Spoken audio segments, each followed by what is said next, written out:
And ఇప్పుడు వేదిక పైకి వాళ్ళ బెస్ట్ విషెస్ని అందించవలసిందిగా రిక్వెస్ట్ చేస్తూ కోర్స్ మా కళామందిర్ కళ్యాణ్ గారిని అండ్ బీవీఎస్ రవి గారిని వేదిక పైకి సాదరంగా ఆహ్వానిస్తున్నాము. ఒక మంచి ఎనర్జెటిక్ అండ్ ఎంటర్టైనింగ్ స్పీచ్ కోసం మనందరం రెడీ అయిపోదాము. బీవీఎస్ రవి గారు వచ్చారు అని అంటేనే ఆయన మాటలతో మ్యాజిక్ చేసేస్తారు.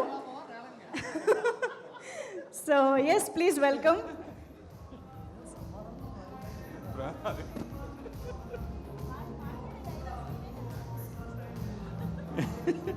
అందరికి నమస్కారం.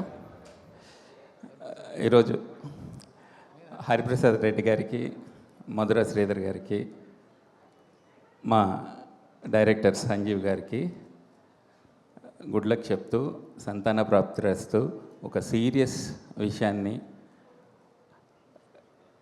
చాలా ఫన్ వేగా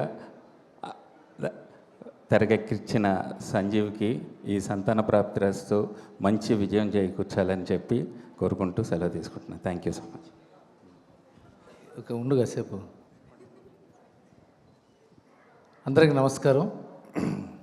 సంతాన ప్రాప్తిరస్తూ సినిమా గురించి మాట్లాడడానికి ముందు నేను సినిమా చూశాను. నాకు చాలా బాగా నచ్చింది సినిమా. సినిమాలో చాలా సున్నితమైన విషయం డీల్ చేశాడు సంజీవ్. విక్రాంత్ క్యారెక్టరు చాలా రిలేటబిలిటీ ఉన్న క్యారెక్టర్. పెళ్ళయ్యేదాకా ఒక గోల, పెళ్ళైన తర్వాత పిల్లలు కనాలనే గోల. పిల్లలు కనాలనే గోలని చాలా అందంగా ఏంటంటే రెగ్యులర్గా ఏమవుతుందంటే పెళ్ళి అవ్వగానే పక్కింటి వాళ్ళు, ఎదురింటి వాళ్ళు, అత్తగారింటి వాళ్ళు, వాళ్ళు వీళ్ళు ఎప్పుడు చెప్తున్నావు శుభవార్త ఎప్పుడు పెళ్ళి అయ్యేదాకానేమో పప్పన్నం ఎప్పుడు పెడుతున్నావు అంటారు. పెళ్ళైన తర్వాత శుభవార్త ఎప్పుడు చెప్తున్నావు అంటారు. విశేషమా అని అడుగుతుంటారు. కానీ ఆ విశేషానికి పడే తిప్పలు ఎన్ని ఉంటాయో, ఆ సోషల్ స్ట్రెస్, దానికి తోడు ఫిజికల్ స్ట్రెస్ ఉంటే ఎంత ఫ్రై అవుతాడో ఈ సినిమా చాలా ఎంటర్టైనింగ్గా డీల్ చేశాడు సంజీవ్. మధుర శ్రీధర్ అండ్ హరిప్రసాద్ రెడ్డి గారు చాలా ఏబుల్ ప్రొడక్షన్. ఇది చాలా స్లైస్ ఆఫ్ హార్ట్ ఫిలింలా స్టార్ట్ అయింది. ఒక చిన్న ఫన్నీ లవ్ స్టోరీలో కూడా చాలా సున్నితమైన love story, misunderstandings,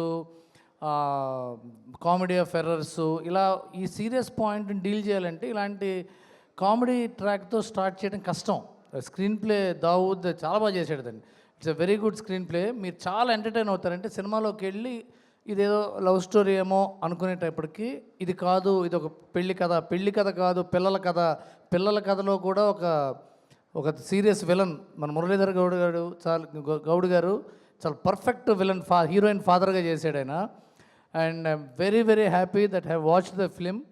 and Chandini Chowdary ప్రత్యేకంగా చెప్పాలి అమ్మాయి గురించి. ఇప్పుడు వస్తున్న తెలుగు హీరోయిన్లు అందరికంటే ఫస్ట్ వచ్చిన అమ్మాయే. ఈ అమ్మాయి వల్ల చాలామంది తెలుగు హీరోయిన్లు వచ్చారు. And you are actually an inspiration for many girls to come into the industry. Chandini, చాలా మంచి సినిమాలు చేసావు.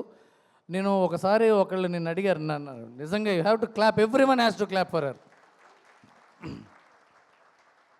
తెలుగు సినిమా ఇండస్ట్రీకి రావాలంటే బాంబే నుంచో, కేరళ నుంచో, అక్కడి నుంచో, ఇక్కడి నుంచో అక్కర్లా, మన ఇళ్ళ నుంచి కూడా పంపించవచ్చు. మనకేంటంటే సినిమా ఇండస్ట్రీ అంటే అమ్మో అయ్యో అనేది భయపడతారు. మన కళ్ళ ముందు తిరుగుతున్న అమ్మాయి, ఇంత మంచి సినిమాలు చేస్తున్న అమ్మాయి చాయిస్, పైగా డెస్పరేట్ కాకుండా మంచి సినిమాలు చేసింది. ఒక కలర్ ఫోటోలు మంచి సినిమా, ఇప్పుడు సంతాన ప్రాప్తిరస్తూ మంచి సినిమా, ఇలాంటి మంచి సినిమాలు చేస్తూ ఇంతకాలం సస్టైన్ అవటం అనేది hats off to her. Chandini, చాలా మంచి సినిమాలు చేయాలి ఇంకా. అలాగే విక్రాంత్ తర్వాత వాళ్ళు చాలా సినిమాలు చేయొచ్చు, కానీ ఎప్పటికైనా సరే కళ్ళు మూసుకుంటే పిల్లల కోసం టెన్షన్ పడిపోయి క్లోజప్ గుర్తుకొస్తుంది. అంత బాగా చేశాడు. ఇద్దరు పర్ఫెక్ట్ పేరు. చాలా వెన్నెల కిషోర్ గారి క్యారెక్టర్ అయితే మనం ఇంటికి వెళ్ళాక గుర్తుపెట్టుకుంటాం. వెన్నెల కిషోర్ గారి క్యారెక్టర్ ట్విస్ట్ నేను చెప్తే బాగోదు కదా. అతని క్యారెక్టర్ ఏంటంటే పిల్లల్ని కనాలంటే ఎలా స్ట్రెస్ ఫ్రీ లైఫ్ లీడ్ చేయాలని టీచ్ చేసే ఒక సాధువు డాక్టర్ క్యారెక్టర్ అయింది. And twist in his tale is fantastic. You will see it in the big screen. నేను మ్యూజిక్ సునీల్ కాశ్యప్ గారు అన్నారు. ఆ తర్వాత అజయ్ అర్సాడ్ ఎక్కడున్నాడు? Ajay Arasada it's great job in the పాట, శ్రీమణి చేసిన పాట అది. ఆ సినిమాని ఒక విజిబిలిటీ తీసుకొచ్చింది సినిమాకి. సినిమా చూడాలి అనిపించేటట్టు చేసింది. అంటే అంతకుముందు ప్రీవియస్ టీజర్కి ఈ సాంగ్కి మధ్య చాలా గ్యాప్ వచ్చింది పబ్లిసిటీలో, కానీ ఈ సాంగ్ తర్వాత అందరికీ చూడాలనిపించేది జరిగింది cinema. I'm looking forward to watch this film on November 14th. Wish you all the best. Kasarla Shyam గారి సాంగ్ చాలా funny song, you will enjoy it on the screen. God bless you all, take care. Thank you. Thank you నా గురించి నుంచున్నాను.